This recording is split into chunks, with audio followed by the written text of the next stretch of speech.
Namaskar. Welcome back to Editorial. My topic tonight is Nagpur violence. And what I want to talk to you about is how and why do I think that we are being infantilized. Infantilized. That's what I'm going to discuss today. Let's get right into the show. Now, a lot of you may be wondering what has Nagpur violence got to do with infantilization. Let me try and explain this to you. First of all, let's talk about infantilization. Infantilization means treating an adult like a child. Treating an adult like a child, like a baby. So, infantilization can cause dehumanization, disrespect. So, if I am going to continuously infantilize another individual or a group or a society, and if I manage to infantilize an individual, a group or society, that is, the person who is infantilizing loses respect and dehumanizes the other individual, group or society. Chalo. Let me explain this further. Let us talk about Nagpur violence. So on 14th of February, there was a movie called Chhawa that got released. Chhawa was about the story of Chhatrapati Sambhaji Maharaj. Chhatrapati Sambhaji Maharaj was the son of Chhatrapati Shivaji Maharaj. It was a fairly well-made movie, and the movie was very graphic. Now, according to the Chief Minister of Maharashtra, says that the movie Chhawa ignited people's anger against Aurangzeb. Now,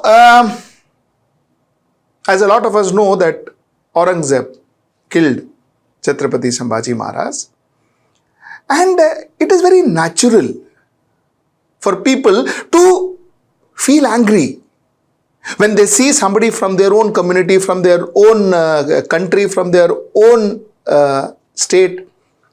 When a person is seen being tortured, it is very natural for the other to get angry. So, a lot of people who saw the movie were angry, especially, the last scene. Now, this anger was kind of surfing. It was there in Maharashtra. A lot of people were talking about it. A lot of people were discussing it. Now, let me talk to you about the third topic, which is top of mind recall. Now, let me tell you what is top of mind recall. Top of mind recall is when you come or you make efforts to come into the news. Why do you make efforts to come into the news? You make efforts to come into the news because you want to stay relevant. So, to stay relevant, you need top of mind recall. I will connect all of this in a minute. So, there was a movie. The movie got released. The movie created or ignited a lot of passion amongst people, and a politician named Abu Azmi decided to create his top of mind recall, which otherwise wasn't really there, because Abu Azmi was not in the news, and neither was he, or neither is he, such a big leader in Maharashtra. He wanted to surf this public passion, create top of the mind, and therefore he made a statement where he said that Aurangzeb extended India's border to Afghanistan and Burma. He also said that Aurangzeb was not a cruel administrator, but built a lot of temples. A topic which had no relevance in the assembly at that point in time, and I will come to that too. This leader who is not very relevant in Maharashtra politics, to get his top of mind, spoke about that particular topic and tried to whip up passion, tried to increase the top of mind recall.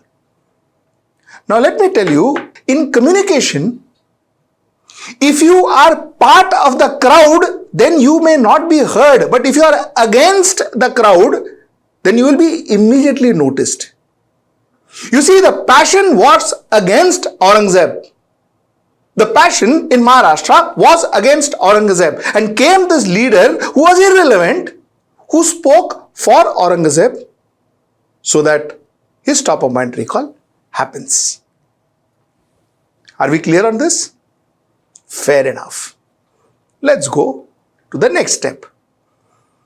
Now, top of mind recall and surfing the passion is also very important when it comes to politics. So, cultural organizations like political leaders also thought they would surf the passion. Cultural organization like VHP and Bajrang Dal said that on 17th of March, they will do a protest in Nagpur. For whom?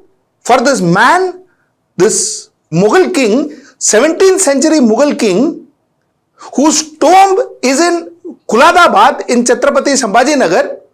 For that man, who otherwise nobody would have even thought about, was not relevant.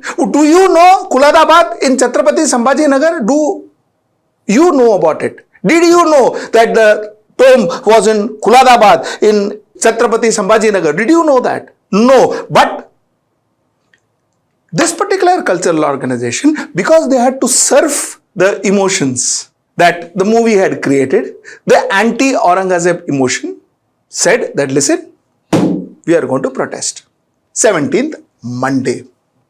So here you had politicians like Abu Azmi, and then after that, of course, there were politicians like Jan and a lot of other politicians who started surfing this emotion, and now a cultural organization wanted to surf the emotion. So they decided to do a protest.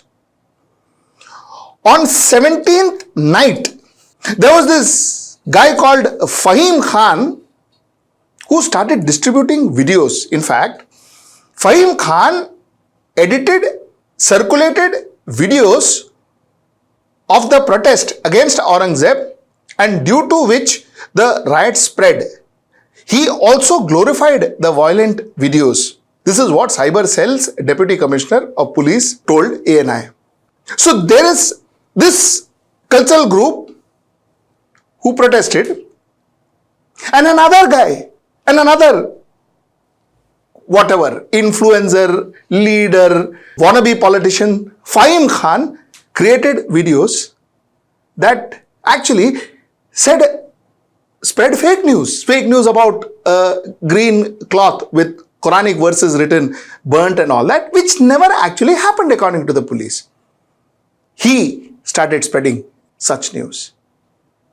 So you had a politician, you had a cultural group, a wannabe politician, all of them surfing in this one emotion which was created by a movie.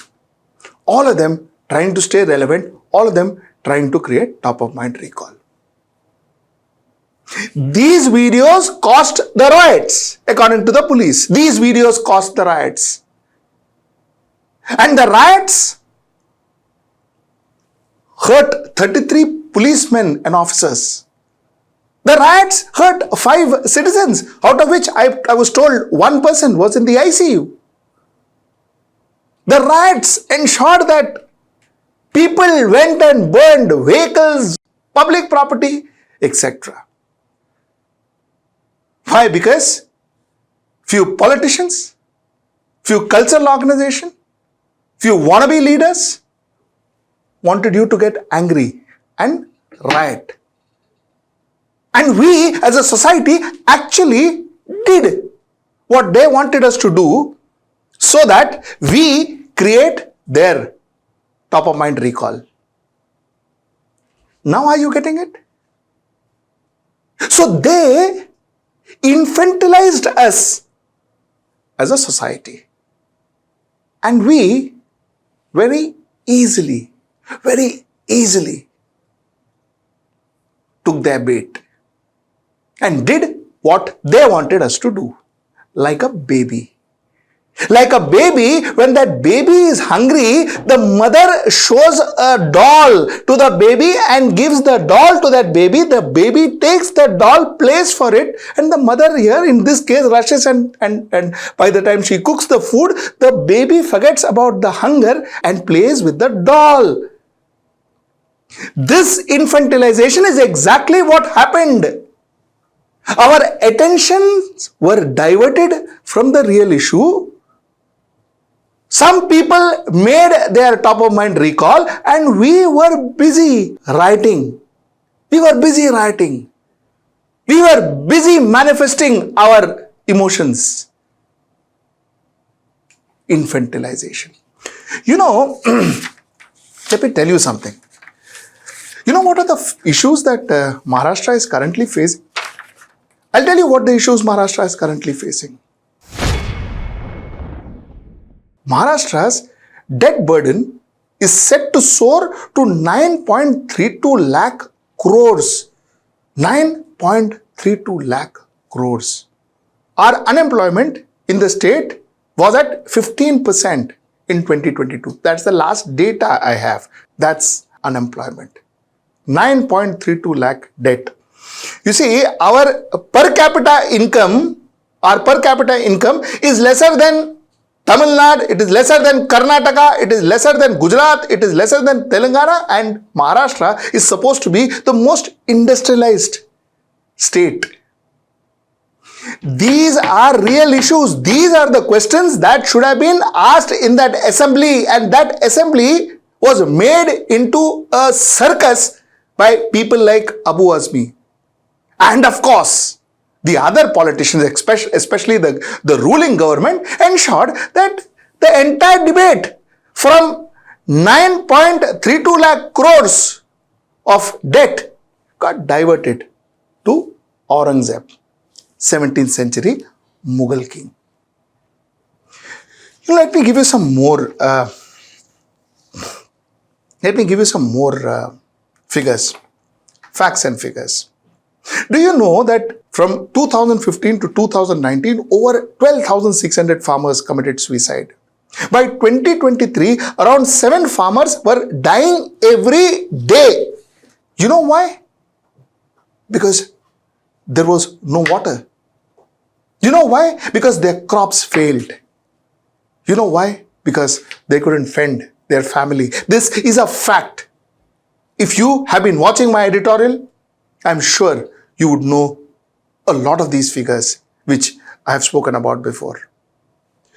Let me give you some more examples. 557 farmers committed suicide in the district of Amravati administrative division alone in Maharashtra in the year 2024. After putting 10,000 crores of rupees, 10,000 crores for a project called Jal Yukt Shivir Abhiyan, which means drought-free Maharashtra. Maharashtra is still not drought-free. 10,000 crores put into the project. I'll give you another figure. After 10 years and rupees 9,630 crores, the scheme of drought-proofing Maharashtra can provide water for just 487 people for a year. This is an article in Down to Earth, April 8th, 2024. After spending 9,630 crores, we can provide water for 487 people. These were the questions that was expected to be debated, discussed in the assembly, where Aurangzeb, the 17th century Mughal king, was debated. Chaos. Infantilization. Infantilization. Real problem like that child was hunger. What were we given? Aurangzeb. We got diverted. We forgot about our hunger. We forgot about that 12,600 farmers that died. We forgot about the fact that there was a program which was supposed to ensure that farmers do not commit suicide anymore. to ensure that Maharashtra is drought-free. That project, nothing happened. Why? Because we are busy with Aurangzeb. My last point that I wanted to make. You see, a lot of people say, so what? Should we forget history? You see, the point is, like a lot of people from now, RSS and others say, Aurangzeb is irrelevant today. That does not mean that I am advocating that one should not be teaching history or one should take history lightly. Instead of talking about Aurangzeb, let us talk about Chhatrapati Shivaji Maharaj. Let us talk about Chhatrapati Sambhaji Maharaj. Let us talk about Dr. Babasaheb Ambedkar. Let's talk about Jyotiba Phule, because these are leaders inspire our next generation. What are we going to get by discussing Aurangzeb? What is it going to fetch us? What will the society get out of all of this? Except for diverting our attention. And that's why I say that we as a society are being infantilized. And the more we get infantilized, the more we will start getting irrelevant, we will start being disrespected, and we will start being dehumanized. These are the effects of being infantilized. And you just saw what happened in Nagpur. A passion which was ignited was exploited. And we let it happen. That's the point I wanted to make. Till I see you next time. That's tomorrow at 10. Namaskar.